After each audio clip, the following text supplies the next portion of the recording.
Thank you very much. It's good to be back up here, and loved all the comments and the encouragement from each of you during the break. Right before the first session, my husband said, remember, it's not about you, and it's not about them, it's all about God. And these are lessons that God taught me and things that God wanted me to learn. One other thing, someone asked in the question and answer, how do you get kids to be willing to help with the seniors? Train them from the very beginning. But also, if any of your loved one or any of the teens have any desire they love their iPhones, they love their anything electronic, if you can, and I shared this with somebody in here, I don't know any older folks' house, including my house, that does not have a box of pictures somewhere and albums and albums. I don't know how many albums John's folks had, hundreds of them. And they were very good about putting them in and writing on them.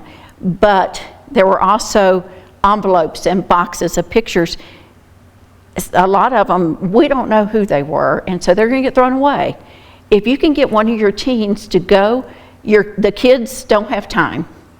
But the teens can make time to go to somebody that they don't necessarily know, a senior adult in the church, have them get out their old photos and write on the pictures who's in the picture, a story or an anecdote for that picture as the senior adult is telling your teen, and they'll tell those stories and your teen will listen, whereas their kids have heard them all their life. They don't want to sit there and listen.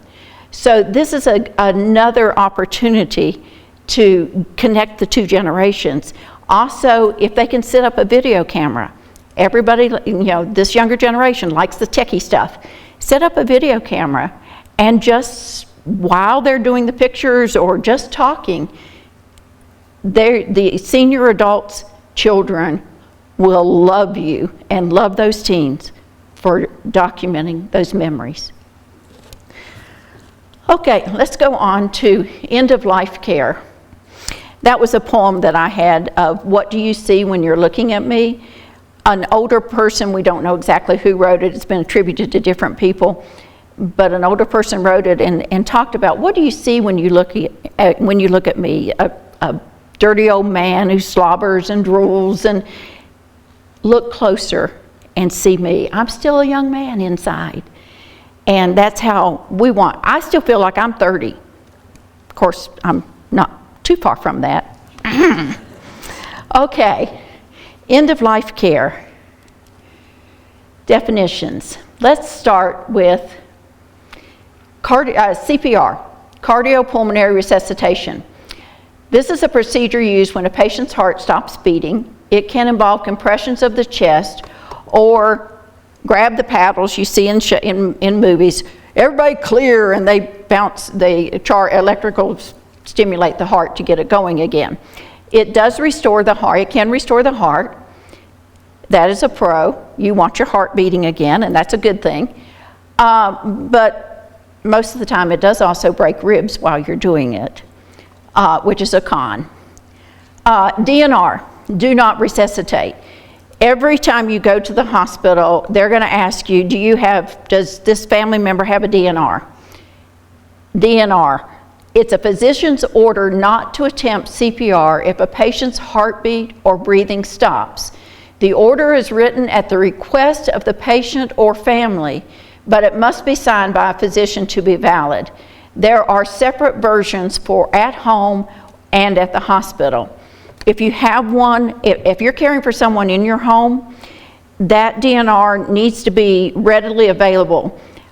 I was told with my dad and my mother-in-law, put it on your refrigerator, and I'm like, they go in the kitchen and see that. I'm not sure I want it on the refrigerator where they see that every day. But know where to grab it real quick. If you had to call 911, the ambulance came, they're going to want to see that. So a DNR is usually done at the patient or the family's request. Now, if It has to be the entire family. If you have brother or sister that come in from California, and, well, that's not that far away here, is it? And they want everything done for mommy. Partially out of guilt because they haven't been to see mommy in a while. That DNR is not going to mean a whole lot. So every family member needs to be aware what the loved one wants, what they don't want, how far they want end-of-life care to continue. DNR is followed as much as possible by the family's wishes and the patient's wishes. The pros, if they don't resuscitate, you make it to heaven faster. The cons, it must be agreed upon by all family members. Durable healthcare power of attorney. This is a document that designates the person you trust to make medical decisions on your behalf if you're not able to. Usually, when you get your will done, and they'll get you a living will and also a healthcare power of attorney, as well as a power of attorney. There are actually two things that go hand in hand: your will and your living will, and your power of attorney and your durable healthcare power of attorney. Those are just legal terms that someone can make decisions for you, and everyone should have that already. All right, hydration. That's the process of providing water or fluid by mouth, by IV, or by a tube, feeding tube. Intubation. It's the process of inserting a tube into a patient's lungs to help with breathing. Also called the ventilator, putting them on the ventilator, intubating them. Life-prolonging treatment. Medical treatments that aim to cure or remedy an illness. A living will. This is a document stating the patient's wishes regarding medical treatments. Here again, a living will gives your family a basis to make their final decisions. It does not necessarily mean that the medical community is going to follow what's in your living will, because if a family member objects, they're not going to follow it.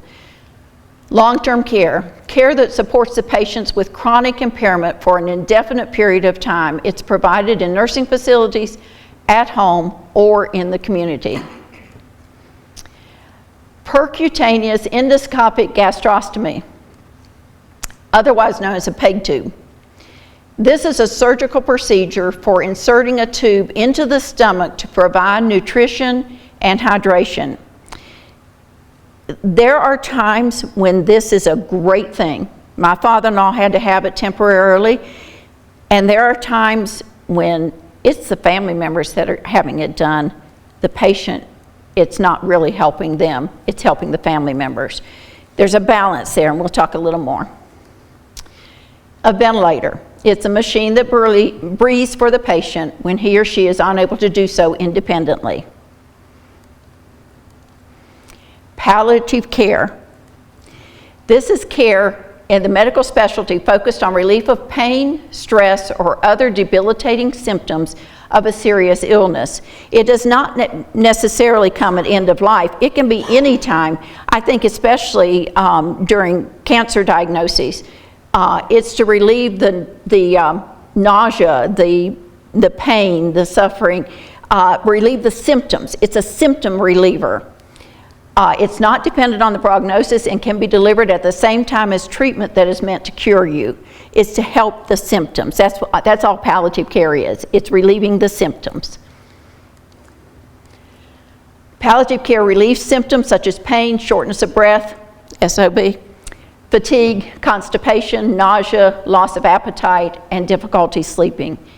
There are things that doctors, medicines that you can have that will help relieve all of these symptoms, and that's considered the scope of palliative care. It helps the patient gain the strength to carry on with daily life. It improves their ability to tolerate medical treatments and helps them better understand their choices for care. Choices for care is a key word there. Overall, palliative care offers patients the best quality of life during their illness. Now, let's look at hospice. Hospice is considered a model of quality care. Hospice focuses on relieving symptoms and supporting patients with a life expectancy of months, not years. Hospice involves a team-oriented approach to expert medical care, pain management, emotional and spiritual support. The emphasis is on caring, not curing. In most cases, hospice care is provided to a patient either in his home, in a hospice house, or in the hospital, sometimes in a nursing home or long-term care facility. Palliative care is not the same as hospice care. Palliative care may be provided at any time during a person's illness, even from the time of diagnosis, and it may be given at the same time as curative treatment. Hospice care always provides palliative care. They help relieve the symptoms of those that are dying. However, it's focused on terminally ill patients, patients who no longer seek treatments to cure them. Hospice care is usually offered for up to 6 months, and it's renewable as necessary. My father, several years before he died, he just decided he was done. He felt lonely. He did not think anyone cared anymore. He didn't see a reason for living. And so he took to his bed and he said, this is it. And so we got hospice called in. He had quit eating. And we thought, okay, he's stubborn enough. He probably is going to just make himself die. After a couple of weeks, a month maybe, he said, well, God's not ready for me yet, so I guess I'll get up and get going again. That was my father. But we did have hospice in, and then they backed off, and later they were more than willing to come again. So hospice, just because somebody's signed up with hospice, doesn't 100% mean they're going to die. Probably 99.9% that they're on the end of their life, but not 100%. It is always asked, and especially these are decisions that the doctors will make and the pastors will be in on this. What should we give our parent, our family member? Some treatment options that are common are fluids, antibiotics, oxygen, and a catheter. These are all things that are just normal, hoping that they will support and that they will get better. There is a hope of getting better. Some other optional treatments that usually come when they're not getting better, they're only prolonging death, such as a feeding tube. We have seen, and feeding tubes are okay in certain circumstances. John's father had one for a while. It was to get over a specific illness, get him through it back to where he could eat. He had had surgery on his esophagus, and food was not allowed to pass through, and so he was on a feeding tube for several months, and then they were able to remove it. We have also seen the other side of this, where mom, do everything you can. Mom can't speak, she can't talk, she's had a stroke, she doesn't know where she is, she doesn't move, but she's got to be fed. And so they put a peg tube in her belly and give it to feed her, because you can't just let her starve. Well, they don't know they're hungry, number one, and they don't know they're thirsty. The body shuts down, and that need for food and liquid is not the same as for you and I. It is hard to come to that point. Putting them on a ventilator or a trach is cutting a hole in the throat so that they're not on the ventilator through the mouth, it's through here, and it cuts down on complications and pneumonias and infections. If they're going to be long-term supported on a ventilator, they'll usually put what's called a trach in. CPR, cardiopulmonary resuscitation, bringing them back to life or letting them go. All right, let's talk about letting them go. Active euthanasia. Euthanasia is generally defined as the act of killing an incurably ill person out of concern and compassion for that person's suffering. Passive euthanasia is more common, hastening the death of a person by altering some form of support and letting nature take its course. Examples include things such as turning off the respirator, the ventilator, stopping all medications, discontinuing food and water, or failure to resuscitate, the DNR. These procedures are performed on terminally ill, suffering persons so that natural death will occur sooner. They are commonly performed on persons in a persistent vegetative state, someone that's had massive brain damage, such as a stroke, is in a coma from which they will not regain consciousness. There's nothing on the EEG, there's no brain activity, nothing. So you just stop. We actually, with my mother, and I know that this is a very difficult thing to do. My brother says we do things to people and put them through procedures and life prolonging things that we wouldn't do to our dog. My mother had a massive stroke. She did not speak or move from Wednesday, and she died on Saturday. It was very quick. Her IV came, she had an IV to start with, and it came out, and they got it restarted. It came out again. My brother actually restarted. He's also a nurse. And then it came out again, and the doctor pulled me out in the hall, and he said, "Do you really want this started again?" And I was like, "Well, yeah, that's my mom. We got to give her fluids of some sort." And he said, "She's not thirsty. And every time you stick her, you're opening up another port where infection can sit in. And do you really want that?" It's very hard. I know medically what should and should not be done, what will help her and what won't help her. I knew up here that she was not going to recover from this stroke. The nurse went in and did a pupil check. I remember the first day after her stroke. And when she lifted her eyelid, I looked at her and I thought, oh, there's no one there. She's gone. For all intents and purposes, she was gone. And it just hit me. And I thought, her heart's still beating and her lungs are still breathing, but she's not there. But it was still hard to say, you can stop the IV. So I'm not saying that any of this is easy. Physician-assisted suicide, somewhat of a hybrid between passive and active euthanasia. In this situation, a physician actually supplies the information and/or the means of committing suicide, a prescription of lethal dose of sleeping pills or a supply of carbon monoxide gas to a person so that that person can individually successfully terminate his or her life. Now, these next slides will shock you. It shocked me. Any type of euthanasia is still illegal in Australia, New Zealand, Philippines, Turkey, the United Kingdom, and I wonder how long it'll be in the United Kingdom. In Norway and Denmark, it's illegal, but if it happens, there's no legal action taken against you. So I think that means that it's legal.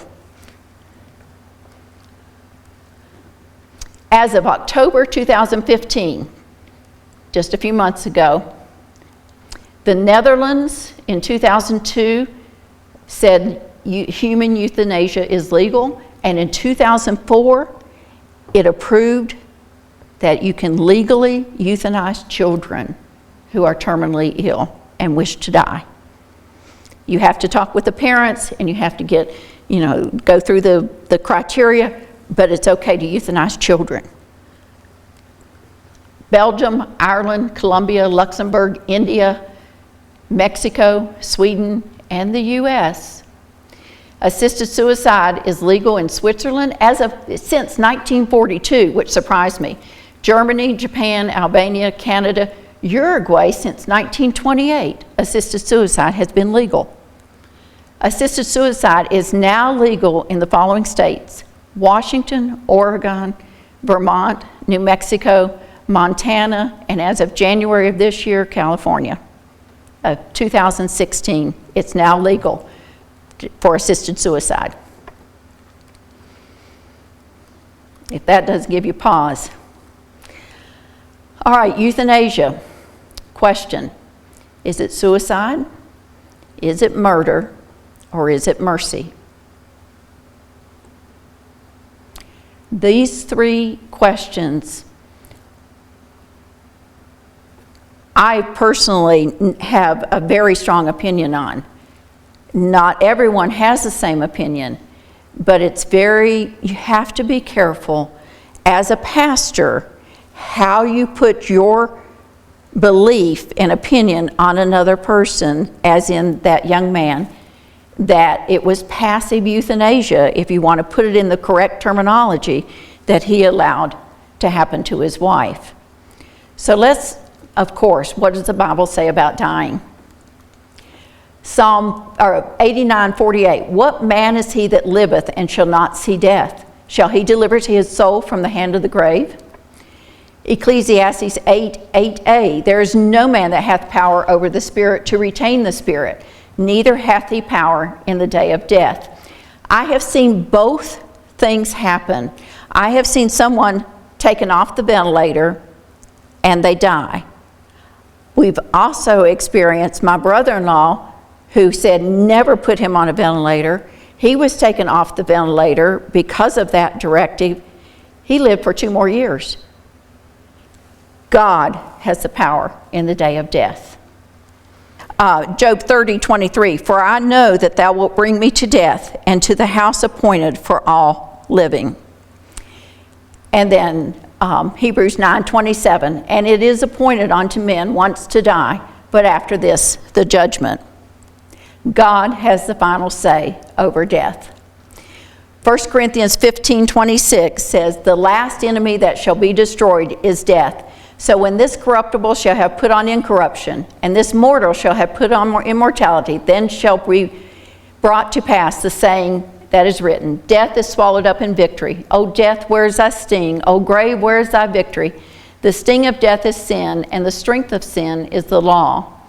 In Hebrews 2 verses 9 and then 14 and 15, but we see Jesus, who was made a little lower than the angels for the suffering of death, crowned with glory and honor, that he, by the grace of God, should taste death for every man.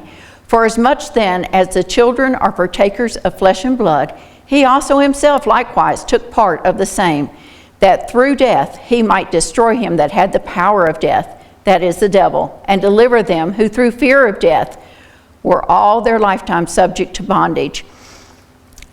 That little phrase, fear of death, I think it catches all of us. It's a fear of the unknown.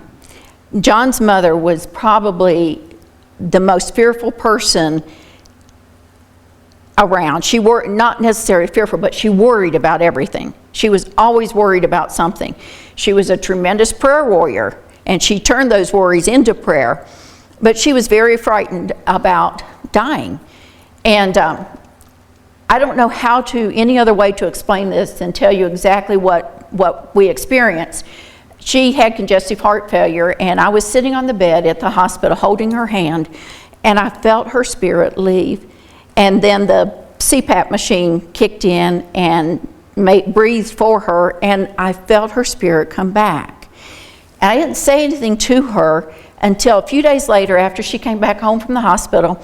She came to me and she said, Valerie, when I was in the hospital, I saw Franklin, her husband, who had died.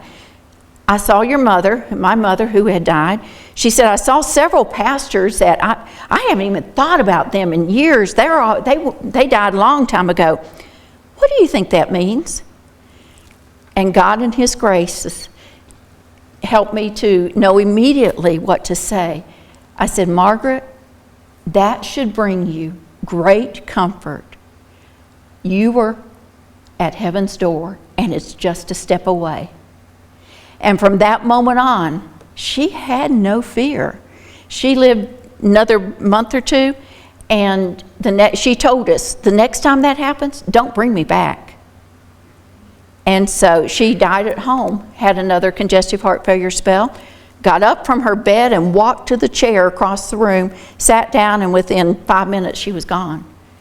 But it's just a step away. What a joy that should bring us. Heaven gets sweeter every day. Apostle Paul said, "For me to live is Christ, but to die is gain." And that's exciting. Revelation 21:4, "And God shall wipe away all tears from their eyes, and there shall be no more death, neither sorrow nor crying, neither shall there be any more pain, for the former things are passed away." Philippians 1:20 through 21, "According to my earnest expectation and my hope, that in nothing I shall be ashamed, but that with all boldness, as always, now also Christ shall be magnified in my body, whether it be by life or by death. For me to live is Christ, and to die is gain." 2 Corinthians 5:8, "We are confident, I say, and willing rather to be absent from the body and to be present with the Lord." And I think it goes on, "Wherefore comfort one another with these words." So end of life choices. Questions to ask. When is enough enough? When is it okay to stop treatment? Who makes the final decision? Is there brain activity? Is there a terminal illness? And is there any chance of reversal? Every circumstance and every person and every family has to come to their own evaluation and answers for these questions. And it may be different for every person. We can't help them make the final decision. We can be there and support them. And what does God say? What does the Bible say about death? Encourage them. But we can't make the decision for them. Every good talk has a sunset or sunrise picture. So, I got mine in. Let's end with two things. Note of encouragement and a note of caution. The caution, the vast majority of meaning we portray is carried by our tone, our facial expressions, and the nuances of our body language. "Be not deceived, God is not mocked, for whatsoever man soweth, that shall he also reap." We are training the next generation to someday take care of us. We better be doing a good job, or we're in trouble. And the encouragement, we are God's workmanship, created to serve God, serve our family, and to serve others. I think as children, we used to sing a song, "Jesus and others in you, what a wonderful way to spell joy." It is joy to serve. Let us not be weary in well-doing, for in due season we shall reap if we faint not. Thank you. Good, Valerie.